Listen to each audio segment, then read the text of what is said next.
Hello everyone, welcome back to another Nikkei video. Today we're going to be reviewing the newest Nikkei character, which is Mast, right?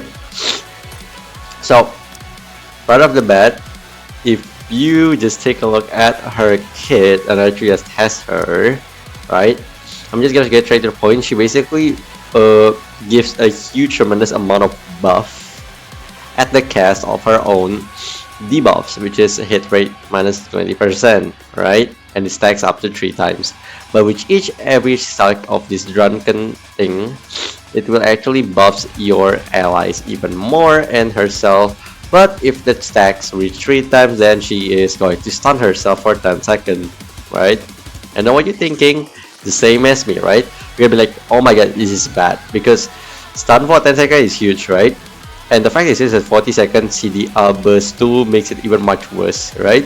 Even though the buffs is a lot, it is not the best unit to play. Alright, that is exactly my thought until I actually figured out something out, right? Take a look at this. If you go to Anchor, right? You go to Anchor, you take a look at this, okay, yada yada, and then you take a look at this, okay? Look at this. Activates when the full burst, which means when full burst, the first time increase HP, second time increase distributive damage. But look at the third time. Stack count of debuffs 1. Now, this is only a assumption, but let's go back to Mast again. Okay, let's get back to Mast again, everyone. Let's go back to Mast. Take a look at her drunken state. The drunken state will only activate after enter burst stage 1, which means to get the 3 time you need what? Yes, 3 full burst. Now, is it coincidence? I don't think so. Look at Anchor. Look at her, the stack count debuff.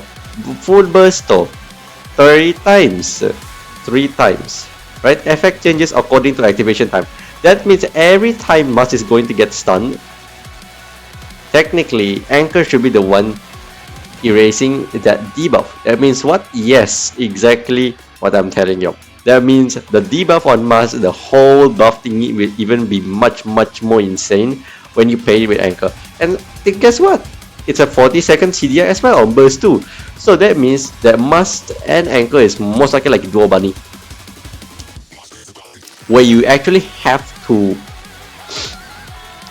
actually use them both at the same team, and they will provide insane buff. Because if you take a look from the text alone, look at this: increase attack, increase of caster's attack, and then hit rate increase. Yeah, hit rate increase, you can see that as well, and then attack increase, and then reloading speed. And the fact that this actually trigger repeatedly, it means is even much more better.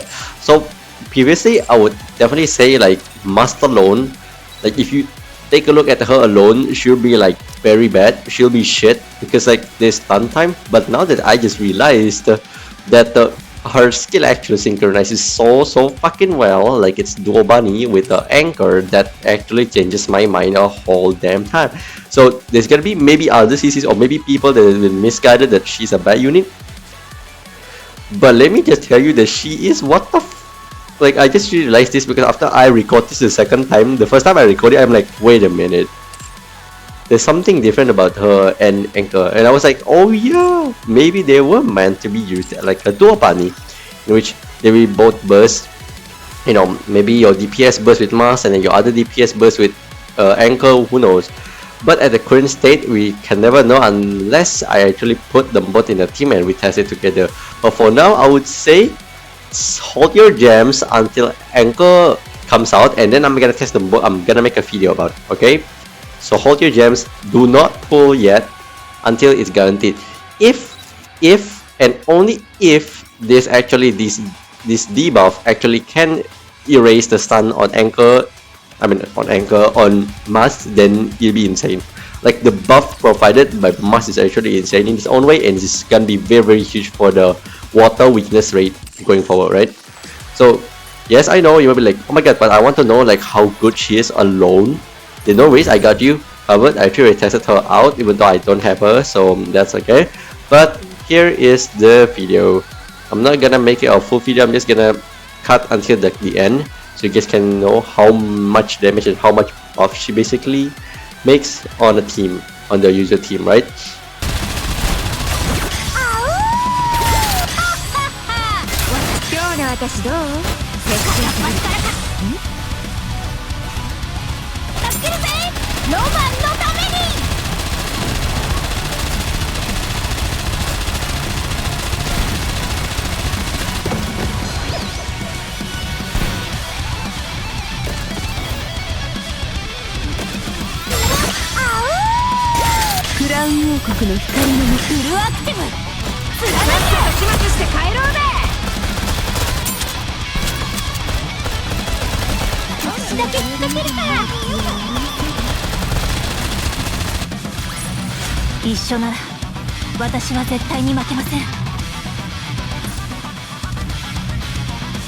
And then compared to the usual